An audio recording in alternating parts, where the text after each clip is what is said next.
संविधान सभा में बाबा साहब को आने से रोकने के लिए कांग्रेस ने हर संभव षड्यंत्र किया। अगर बाबा साहब उस वक्त स्थापित लीडर नहीं होते तो सामान्य रूप से जैसे अन्य संविधान सभा के सदस्य बनाए गए वैसे कभी नहीं बन पाते। आज 2025 में बीजेपी से मन उपजाने के कारण लोगों का ध्यान कांग्रेस की ओर झुकता जा रहा है और लोगों को कांग्रेस थोड़ा थोड़ा अच्छा लगने लगा है।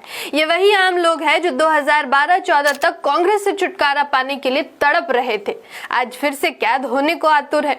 इस वीडियो में आपको सचेत करने की कोशिश करेंगे, आपको सच सबूत के साथ बताने का प्रयास करेंगे ताकि दोबारा आप इसी खाई में गिरकर हाय तौबा ना मचाएं जैसे अभी बीजेपी के त्रासदी से मचा रहे हैं।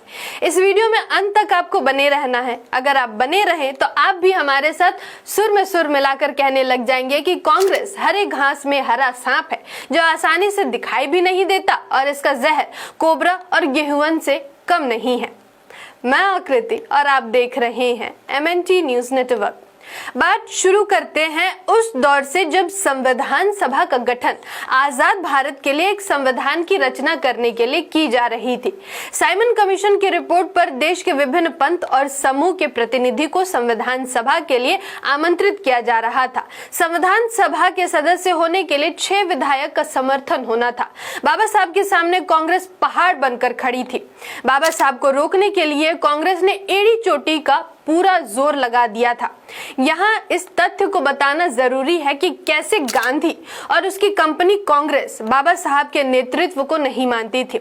इसको अगर समझना है तो गोलमेज सम्मेलन की उन घटनाओं को बारीकी से समझना होगा। गोलमेज सम्मेलन 1930-31 और 1932 में 3 आयोजन से हुआ था। इसमें अंग्रेजों ने भावी भारत के शासन व्यवस्था में सबको बराबर अधिकार मिले, इसके लिए देश के अलग अलग समूह के प्रतिनिधि को बुलाया था।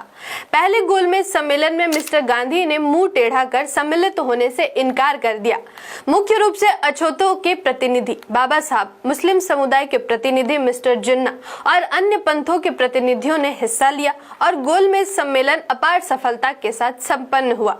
ये खबर पूरी दुनिया में आग की तरह फैल गई। विशेषकर बाबा साहब द्वारा अछूतों के प्रतिनिधित्व की बात लगभग पहले ही सम्मेलन में मान ली गई।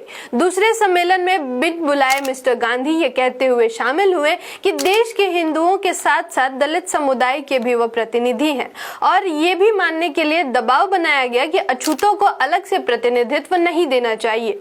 जिन गधों को ये लगता है कि कांग्रेस के कारण नौकरी और पैसा पिछड़े वर्ग को मिला है, ये हकीकत वो नहीं जानते। खैर, तीसरी गोलमेज सम्मेलन बाबा साहब, कांग्रेस और अंग्रेजों के बहस से समाप्त हुई, मगर कोई ठोस निर्णय इसलिए नहीं लिया जा सका क्योंकि मिस्टर गांधी अछूतों को अधिकार नहीं देना चाहते थे। वो चाहते थे कि व्यवस्था हम खुद ठीक कर लेंगे। जिस कांग्रेसी गांधी ने कभी छुआछूत खत्म करने की कोई पहल नहीं की, बल्कि वर्ण व्यवस्था का समर्थन कर जाति व्यवस्था को मजबूत किया।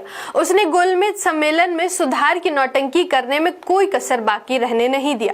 गोलमेज सम्मेलन के बाद ब्रिटिश साम्राज्य द्वारा सांप्रदायिक पंचायत घोषित हुआ और बाबा साहब की सभी बातें मान ली गई। जिस कांग्रेस की आज लोग दुहाई दे रहे हैं, उनको ये बता दे कि अछूतों को मिले अधिकार को खत्म करने के लिए मिस्टर कांग्रेसी गांधी यरवदा जेल में आमरण अनशन पर बैठ गए और बाबा साहब को खून के आंसू रुलाए। इसके संपूर्ण विवरण बाबा साहब द्वारा रचित पुस्तक जिसका शीर्षक है कांग्रेस और गांधी ने अछूतों के लिए क्या किया, आप जरूर पढ़ें। अंत में बाबा साहब को अछूत वर्ग को मिले अधिकार छोड़ने पड़े और पूना पैक्ट समझौता के तौर पर नौकरी और शिक्षा में आरक्षण मात्र मिला। सांप्रदायिक पंचायत में कितने, कैसे, क्यों और क्या क्या अधिकार मिला था, इस पर फिर कभी बात करेंगे। वीडियो ज्यादा लंबा नहीं हो जाए इसलिए अपने मुख्य बिंदु में वापस आते हैं। संविधान सभा में जाने की शर्त के लिए बंगाल के महाप्राणनाथ जोगेंद्रनाथ मंडल ने जी जान लगा दी और 6 विधायकों के समर्थन से बाबा साहब को संविधान सभा में भेजने का पुख्ता इंतजाम कर लिया था। इसकी जानकारी कांग्रेस को मिलते ही उसने भारत से बांग्लादेश को अलग करने का समर्थन कर वो क्षेत्र जहां से बाबा साहब को समर्थन प्राप्त हुआ था देश विभाजन कर दिया।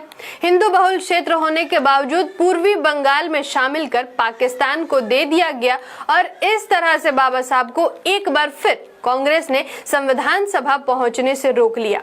अब आगे की जानकारी बहुत ही महत्वपूर्ण है जिसका जिक्र बाबा साहब ने अपने साहित्यों में किया है। जब बाबा साहब को ये महसूस हो गया कि कांग्रेस ऐसे नहीं मानेगी, तो उन्होंने ब्रिटिश को ये चेताया कि अगर अछूतों के प्रतिनिधि के बिना संविधान रचा गया तो निश्चित ही देश का बड़ा हिस्सा हजारों साल के उत्पीड़न से बाहर नहीं निकल पाएगा और भविष्य के सारे रास्ते भी बंद हो जाएंगे। इसलिए ऐसा संविधान को हम मान्यता नहीं देंगे। गोलमेज सम्मेलन में बाबा साहब की विद्वत्ता और ब्रिटिश काल में सामाजिक आंदोलन में मिली सफलता के आगे अंग्रेजों को झुकना पड़ा और गांधी एंड कंपनी यानी कांग्रेस को यह पत्र ब्रिटिश के द्वारा प्राप्त हुआ, जिसमें यह साफ साफ जिक्र था कि बाबा साहब को हर परिस्थिति में संविधान सभा में शामिल करना। तब कांग्रेस ने जयकार को अपनी सीट से इस्तीफा दिलवाकर बाबा साहब को चुनवाकर संविधान सभा में मजबूरी में लाना पड़ा। जवाहरलाल नेहरू ने गांधी के कहने पर पुणे के एमआर जयकर से इस्तीफा दिलवाकर संविधान सभा में सीट खाली करवाई। उस सीट पर डॉक्टर अंबेडकर बंबई राज्य विधानसभा से उपचुनाव में संविधान सभा के सदस्य चुने गए। ये हकीकत सबको नहीं पता। आज राहुल गांधी भारत के संविधान की प्रति हर सभा में हाथ में लेकर घूम रहे हैं।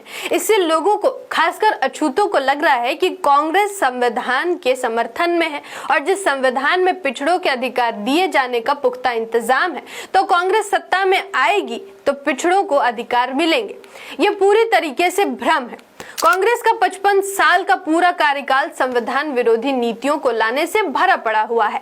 इस पर फिर कभी बात करेंगे। फिलहाल इस वीडियो के नतीजे पर आते हैं। अछूतों के सबसे बड़े हितैषी बाबा साहब का कांग्रेस ने हमेशा से विरोध किया।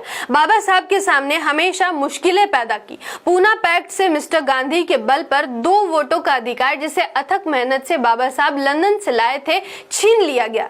आज वही कांग्रेस मासूम दिख रहा है। अगर ये भूल फिर हुई तो पूरे पिछड़े वर्ग को भारी खामियाजा भुगतना पड़ेगा। पिछड़े समाज के वो प्रोफेसर जो लोगों को ये कहकर बरगला रहे हैं कि कांग्रेस के कारण टाई कोट पहनने को मिला है, उसके भी दलाली का इतिहास जरूर लिखा जाएगा। फिलहाल इतना ही। इस वीडियो में कई घटनाओं का जिक्र है, उन पर विस्तार से आगे कभी बात करेंगे। आपको हमारा सत्य उजागर करना कैसा लगा जरूर बताएं। अपील है कि चैनल को सब्सक्राइब जरूर कर दें और बेल आइकन को प्रेस करना नहीं भूलें। सांप को पहचानने में मदद मिलेगी या नहीं, कमेंट बॉक्स में जरूर बताएं। जय भीम, जय मूल निवासी, जय संविधान, जय भारत। MNT न्यूज नेटवर्क को सब्सक्राइब करें, लाइक और फॉलो करना ना भूलें। साथ ही बेल आइकॉन दबाकर जन जागृति की मुहिम में जुड़े रहें।